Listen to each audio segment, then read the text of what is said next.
Bueno, llega octubre y con él el eterno debate. ¿Un creyente puede celebrar Halloween? La respuesta, como se puede imaginar, no es un simple sí o no. Pero la Biblia sí que ofrece principios muy claros sobre lo oculto y la oscuridad. En este análisis vamos a sumergirnos en las escrituras que dan forma a una perspectiva bíblica sobre esta festividad tan particular. La pregunta va al grano, ¿verdad?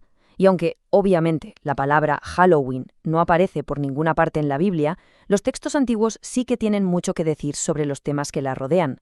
La clave está en analizar los principios y las advertencias que desde esta interpretación se aplican directamente a la festividad.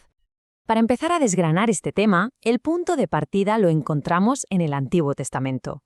Es aquí donde la Biblia establece prohibiciones muy claras contra prácticas que se consideran parte del mundo oculto. Esto, digamos, sienta las bases de toda esta perspectiva. Ojo, que este pasaje de Deuteronomio es fundamental. Establece una lista contundente de actividades que están prohibidas.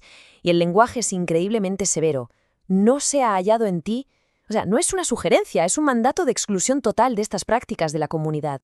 Y estos términos no son solo palabras raras de un texto antiguo. Desde esta perspectiva bíblica, la adivinación, la hechicería o eso de consultar a los muertos son categorías de prácticas espirituales prohibidas. La conexión se hace al vincularlas directamente con las raíces paganas que algunos atribuyen a Halloween. Y aquí está el meollo del asunto, ¿no?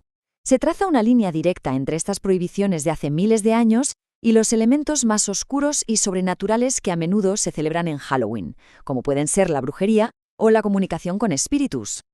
Y si Deuteronomio era claro, Levítico va un paso más allá, es todavía más contundente. La advertencia no es solo sobre practicar estas cosas, sino sobre el simple hecho de buscarlas. Y la palabra clave aquí es contaminación, lo que sugiere que la mera asociación ya se considera espiritualmente peligrosa. Vale, hasta aquí las prohibiciones directas del Antiguo Testamento. Pero el argumento no se queda ahí, ni mucho menos. Ahora evoluciona. Vamos a ver cómo se construye esto desde el Nuevo Testamento, donde el enfoque se desplaza hacia un principio mucho más amplio, el de la separación. Esta cita de 1 Corintios es, potentísima. La metáfora de las dos copas es que no puede ser más visual, ¿verdad? No se pueden mezclar dos lealtades, dos mundos que son opuestos. El texto plantea que hay una incompatibilidad de base entre la fe y lo que se considera demoníaco. Y esto nos lleva a entender qué significa aquí comunión. No se refiere solo a un acto concreto, sino a una asociación, a una participación. La interpretación es que un creyente debe evitar de forma activa cualquier cosa que lo ponga en comunión o, por así decirlo, en sintonía con las tinieblas. Esta idea de separación nos lleva al último gran tema, y quizás el más profundo de todos, la dicotomía entre la luz y las tinieblas.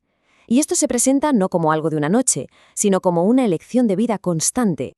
El libro de Efesios lo dice sin rodeos. La llamada no es a ser pasivo, a quedarse de brazos cruzados, sino a tomar una postura activa. No solo no participar, sino también reprenderlas, o sea, exponer esas obras. Es una clara invitación a la acción. O sea que vivir en la luz, desde esta interpretación, no es algo que simplemente pasa. Implica una decisión consciente, un alejamiento activo de todo lo que glorifica la oscuridad, para poder abrazar lo bueno. Y la carta a los romanos intensifica esta idea con una metáfora casi militar, ¿no? Desechar las obras de las tinieblas y vestirse con las armas de la luz. Es una imagen de identidad potentísima. El enfoque se traslada de lo que se hace a quién se es. Al final, todo se resume en esta balanza, en esta elección fundamental. A un lado tenemos las costumbres que celebran la oscuridad y el miedo, y al otro, la decisión de vivir como hijos de la luz. Según la perspectiva bíblica que hemos explorado, participar en Halloween inclinaría la balanza hacia el lado de las tinieblas. Muy bien. Hemos hecho un recorrido bastante completo. Hemos ido de reglas muy específicas a principios de vida. Ahora vamos a atar todos los cabos para entender la lógica completa de este argumento y cómo se aplicaría hoy en día. Así que, resumiendo, el argumento se construye en 3 grandes pasos lógicos. Se parte de prohibiciones superespecíficas sobre lo oculto. Se avanza hacia un principio más amplio de separación entre la fe y las tinieblas. Y finalmente, se llega a una conclusión sobre la propia identidad, la llamada a vivir como hijos de la luz. Y todo este análisis nos deja con esta pregunta final. Desde esta óptica, el debate sobre Halloween va mucho más allá de los disfraces o los caramelos. La verdadera pregunta es: ¿cómo se aplican estos principios de luz y oscuridad en la vida diaria?